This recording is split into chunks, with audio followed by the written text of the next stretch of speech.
everyone. So our today's lecture is all about difference between MIS and DSS. In the previous video lecture we have already discussed about the concept of the DSS and the various capabilities offered by the DSS and DSS model. So today we are going to discuss about the difference between MIS and DSS.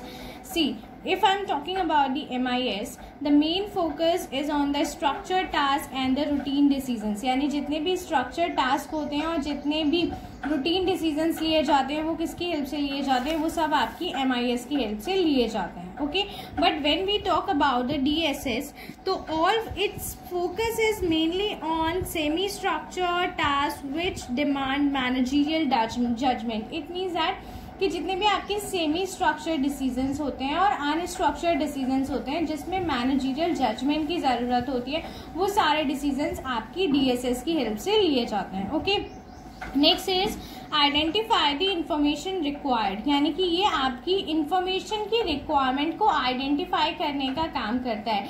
MIS के तो basically हम ये देखते हैं कि हमारी information की requirement कहाँ कहाँ है और हमें उस इंफॉर्मेशन को किस तरीके से डराइव करना है. ठीक है, बट DSS में क्या करते हैं, develop certain tools for using in decision making. But हमारे इस इंफॉर्मेशन के बेसिस पे जो डिसीजंस लेने हैं, उन डिसीजंस के जो टूल्स डेवलप होते हैं वो हमारे किस में डेवलप होते हैं, बेसिकली वो हम DSS की हेल्प से डेवलप करते हैं. यानी कि MIS केवल इंफॉर्मेशन प्रोवाइड करने का काम करता है, जबकि DSS क्या करता है, आपके डिसीजन मेकिंग प्रोसेस में हेल्प करता है, उन सारे टूल्स को डेवलप करता है जो बेसिकली एक डिसीजंस लेने के लिए जरूरी होते हैं. ओके, आगे डिफरेंसेस की बात करती हूँ तो next is data storage is of great importance. यानी कि MIS में बेसिकली आपके डेटा स्टोरेज पे फोकस किया जाता है कि कितना डेटा आप स्टोर कर रहे हैं, जस्ट बिकॉज आपको यहाँ क्या करनी है, इन्फॉर्मेशन को फाइंड आउट करना है, इसलिए डेटा स्टोरेज पे फोकस ज्यादा होता है.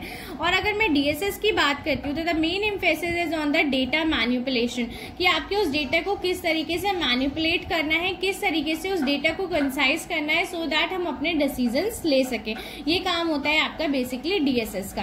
MIS में फिर से अगेन मैं बात करती हूँ तो deliver system depending upon the frozen requirement. इसका मतलब ये है कि आपकी जो भी इंफॉर्मेशन की डिलीवरी होती है वो डिपेंड करता है आपके सिस्टम की रिक्वायरमेंट पे, कि बेसिकली आपके सिस्टम को क्या रिक्वायरमेंट है, किस तरह की इंफॉर्मेशन चाहिए.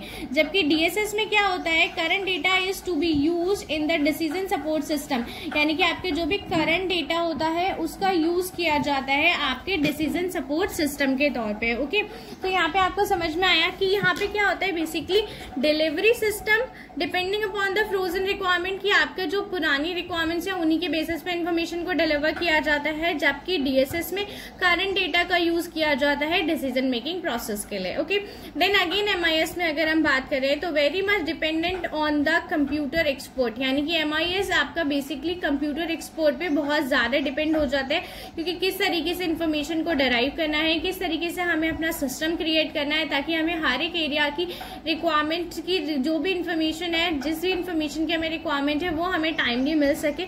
सो उस चीज के लिए हमें कंप्यूटर एक्सपोर्ट की जरूरत पड़ती है. बट आपके DSS में क्या होता है, depend on the managerial judgement, कि DSS क्या होता है, बेसिकली आपके मैनेजरियल जजमेंट पे बेस्ड होता है, क्योंकि इसमें जो भी डिसीजन लेने हैं वो किसको लेने हैं, मैनेजमेंट को लेना है.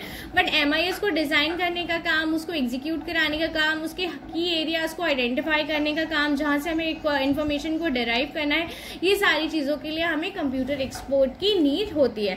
Next is main stress on the efficiency. MIS में सबसे ज्यादा जो स्ट्रेस दिया जाता है वो एफिशिएंसी पे दिया जाता है. एफिशिएंसी इज व्हाट, लाइक आप मिनिमम इनपुट के साथ मैक्सिमम आउटपुट लेके आओ, यानी कि आपके पास जो भी इंफॉर्मेशन है आप हर तरह से हर एरिया से इंफॉर्मेशन को डिराइव करो, तभी आपका सिस्टम एफिशिएंट कहलाएगा, जब आपके पास छोटी से छोटी और बड़ी से बड़ी इंफॉर्मेशन होगी.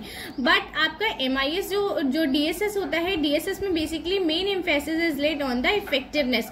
जो आपके DSS में जो मेन एम्फेसिस दिया जाता है वो इफेक्टिवनेस के बेसिस पे दिया जाता है, कि लाइक आपका जो भी डिसीजन ले रहे हो इट शुड बी इफेक्टिव, उसमें किसी भी तरीके के लूप होल्स नहीं होने चाहिए, कोई ड्रॉबैक्स नहीं होने चाहिए. तो बेसिकली MIS और DSS में ये डिफरेंस होता है, यहाँ हम बात कर रहे होते हैं बेसिकली आपकी एफिशिएंसी के रिगार्डिंग कि आपको जो भी करना है एफिशिएंट होके करना है, और यहाँ पे हम बात कर रहे होते हैं इफेक्टिवनेस के रिगार्डिंग। तो एफिशिएंसी और इफेक्टिवनेस यही मेन डिफरेंस हो जाता है आपका MIS एंड DSS में।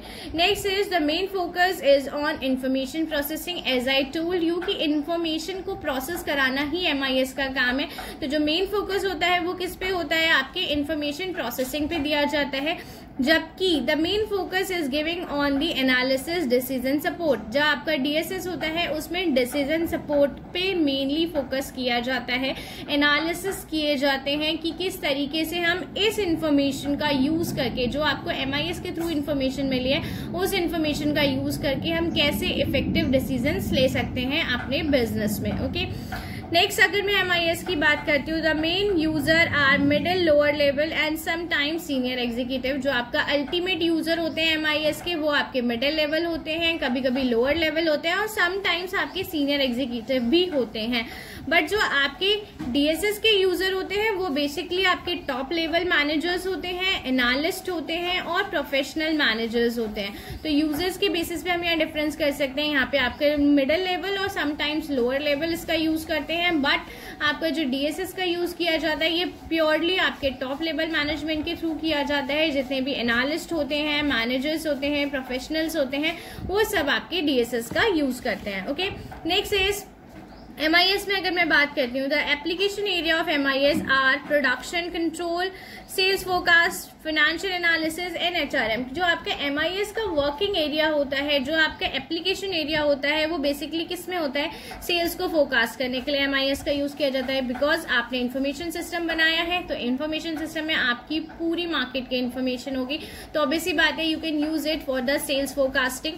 नेक्स्ट इज फाइनेंशियल एनालिस्ट अगर करने हैं, HRM से रिलेटेड कोई भी की एस्पेक्ट है, तो उन सारे एरियाज में MIS का यूज किया जाता है। जबकि आपके जो DSS होता है तो उसका यूज कहाँ किया जाता है, the diversified area which where managerial decisions are made. यानी कि वो सारे एरियाज कोई भी हो सकते हैं, डाइवर्सिफिकेशन होता है इसमें। ऐसा कुछ नहीं है कि पर्टिकुलर इसी एरिया में आपका DSS यूज किया जाएगा, किसी भी एरियाज में जहां पर मैनेजरियल डिसीजन मेकिंग की जरूरत होती है वहां पर मैनेजरियल डिसीजन मेकिंग के लिए DSS का यूज किया जाता है। ओके, सो आई थिंक आपको यहाँ पे MIS एंड DSS दोनों के बीच में डिफरेंस क्लियर हो गया होगा कि MIS क्या है एंड DSS क्या है।